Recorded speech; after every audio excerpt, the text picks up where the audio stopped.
એટલું જલ્દી કામ પતી ગયું? ના, પાછો કેમ આવી ગયો? અરે ઘરની પાસે તમારા નાના ભાઈ ઊભા છે. અર્જુનસિંહ? અર્જુનસિંહ એ અહીંયા શું કરે છે? આખો પ્લાન ચોપટ કરી દીધો. તમે કહેતા હો તો રોકાઈ જાઓ. એમના ગયા પછી પેલી છોકરીને પતાવીને. ના, તને ખબર છે તારે કોનો કાંટો કાઢવાનો છે? હા, એનો ફોટો છે મારી પાસે. બસ તો અમે તને જણાવીશું ક્યારે એનું કામ પતાવવાનું છે. એનું કામ પતાવીને તું આ ગામ છોડીને નીકળી જજે. સમજી ગયો? સમજી ગયો શેઠ. બેસ ગાડીમાં. હે સોમનાથ દાદા, તમારા માણસે કહ્યું કે અર્જુનભાઈ ત્યાં ગયા હતા. એટલે મીનાક્ષીનું મર્ડર અર્જુનભાઈએ તો નથી કર્યું ને? એની અમને નથી ખબર. જો અર્જુનભાઈએ નથી કર્યું તો કોણે કર્યું હશે?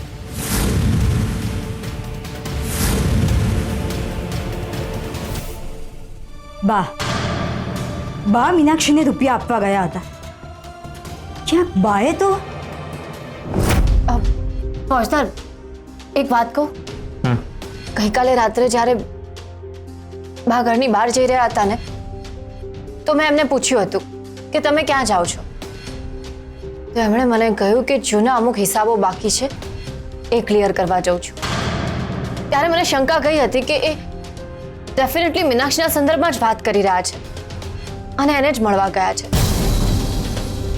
પણ જ્યારે આપણે મીનાક્ષીના ઘરે પહોંચ્યા તો બા ત્યાં નહોતા, પણ મીનાક્ષીની ડેડ બોડી હતી. તો શું બાએ? ના ના ના ના, આ પોસિબલ નથી. ભલે અમરમાં ગુસ્સે થાય, ગુસ્સામાં કંઈ પણ બોલી દે, પણ આવું અંતિમ પગલું તો ક્યારેય નહીં.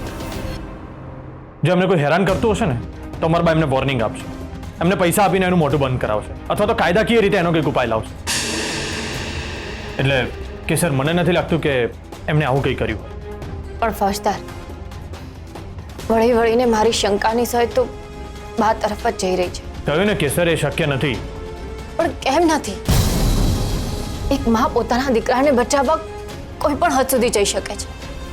તમે મને વિશ્વાસ સાથે કહી શકો આની પહેલા ભાઈએ પોતાના દીકરાને બચાવવા આવું કોઈ પગલું નથી ભર્યું? તમે હર્ષ અને કેસરના બાળકનું ખૂન કર્યું છે, એટલે આ ઘરમાંથી કોઈ બહાર જશે તો એ તમે જશો, કેસર નહીં. બસ. અમે જાણી જોઈને નથી કર્યું હર્ષવર્ધન, જાણી જોઈને નથી કર્યું. અમારે પણ તમારું બાળક આ પરિવારમાં જોઈતું હતું, પણ પરિસ્થિતિ જેવી નિર્માણ થઈ કે અમારે આ પગલું ભરવું પડ્યું. એટલે તારું કહેવું છે કે જેમ એમને આપણા બાળકને... ફોજદાર, તમને એવું લાગ્યું કે ભાઈ તમને બચાવવા આપણા... ના ફોજદાર, I am sorry, I am really sorry. પરિસ્થિતિ એવી આવી ગઈ ને કે આ વાતો સંદર્ભ આપણા બાળક સાથે, પણ મારા કહેવાનો મતલબ એ હતો જ નહીં. I am sorry, I am really sorry. It's okay. હું સમજી શકું છું. It's okay. બસ. મીનાક્ષીનું મર્ડર કોણે કર્યું કોણે નથી કર્યું એ જાણવામાં અમને સહેજ પણ રસ નથી. હા, પણ મીનાક્ષીનું મર્ડર અર્જુનસિંહે કર્યું છે એવું સાબિત કરવામાં અમને રસ ખરો. જે માણસની અમારી બાજુમાં ઊભા રહેવાની પણ લાયકાત નહોતી, એ માણસે અમારી નોકરી છોડી અમને ન બોલવાનું બોલ્યા. ત્યારે જ અમે નક્કી કર્યું હતું કે અમારા અપમાનનો બદલો તો અમે લઈશું જ.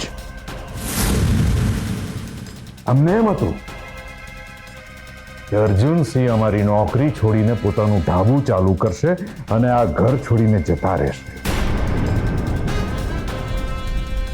પણ એમના કર્મોએ એ આ ઘરમાં જ રહ્યા. હવે એમના નસીબમાં જ લખાયેલું હતું કે આ જીવન કેદની સજા ભોગવશે.